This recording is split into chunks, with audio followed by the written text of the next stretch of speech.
Have you ever wanted to add excitement, punch, and loudness to your mixes, but without sacrificing dynamics? Over the years, I've developed a really simple but powerful technique that I call the texture bus, which is based on parallel compression. Let's break it down step by step so that you can start using the same technique in your own mixes. What makes this setup special is that it's all about subtle layering. And the goal here is not big, drastic moves, but tiny, nuanced changes. So this way of working allows you to blend together your own colors by using several compressors together.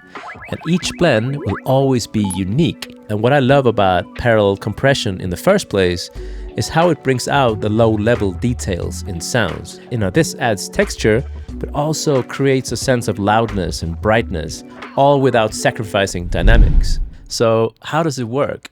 Well, it's a parallel compression bus, but instead of using just one compressor, I blend together 5 different compressors. So what you can do, for example, is to send your lead vocal or drums into this parallel chain at the same time as you send them into your main stereo bus.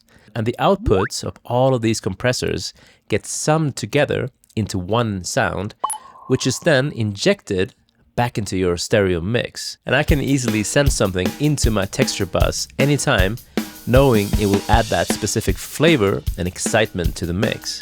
And the goal of this video is not to tell you to copy my exact method.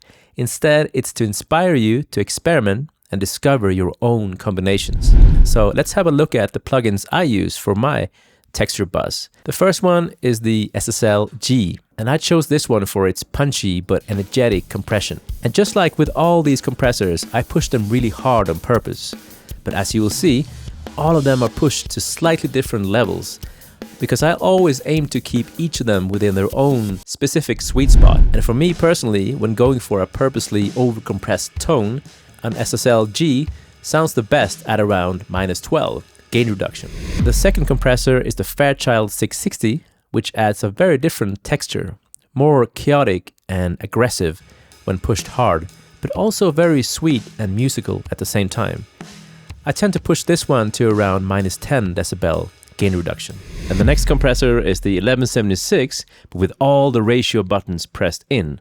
This classic setting is known as the British mode, and it turns the 1176 into a compressor on steroids, into an even more explosive and crazy compressor. And the next 2 compressors are there specifically to add a bit more transient punch to the blend.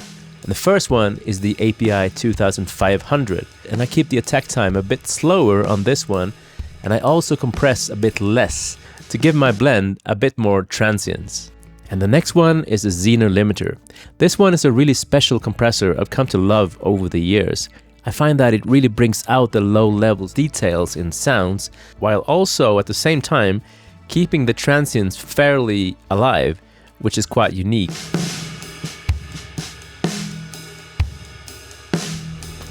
And as always, I've added the presets for all these plugins in the description below. Having said that, this is more about playing around and finding your own sound. But for those who want to have a great starting point, you can grab them anyway. The 6th and final player in my team is a saturation box, the P44 Magnum by Pulsar Modular.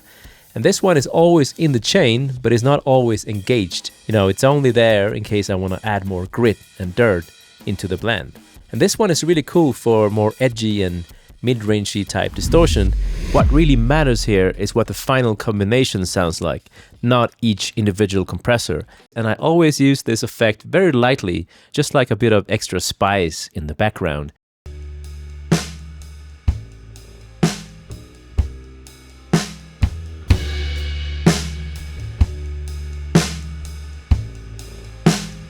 And for this example, I used only drums, but the real magic happens when you send several instruments into the texture bus and when they compress and interact together. And here's an example where I'm sending the drums and the guitars together into the texture bus, and I'm mixing it in a very subtle way.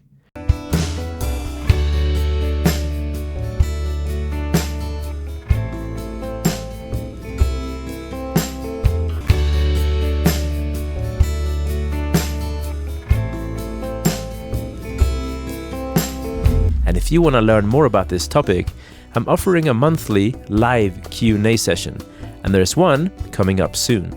It's free to join, but all I'm asking from you is that you smash the like button and you leave a comment below. And after that, you can go ahead and click the link in the description to grab your seat. And this is a really good opportunity for you to ask any questions you might have about mixing, get feedback, or simply connect with me and other people. Anyway, I hope to see you there, and have a great day, and Happy New Year!